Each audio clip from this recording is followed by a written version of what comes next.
All right, the next thing I wanted to show you was how to put a deadline or a due date on a card. So these are fantastic for if you're using your cards to manage your clients, if you are managing something time sensitive, if you're launching something. For us, we use it, the main thing that we use it is in our printing business. We have due dates on all the cards and it's really easy for us to track what needs to go out and things like that. I'm going to jump in to show you how to do it. So the first thing you do is add a card. Now let's say that my task is I want to post on Facebook. All right, so it'll just show up like this, but if I click on the card, over down the right hand side, there's an area called dates. So if I click that, that will allow me to set a date when I want this task completed by.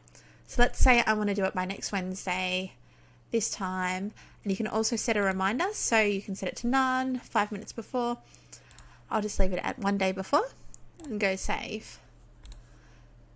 So as you can see, that now has a due date on it. For example though, if I had something that was due soon, it's going to show up a little bit differently. So I want to show you what it looks like when something is due soon. So let's say I want something that's due tomorrow. It's going to highlight that in yellow, and the closer that it gets to it being overdue, it's going to turn red. So these are really great. It really lets you sort visually through what's due soonest. And yeah, they're fantastic for a lot of things.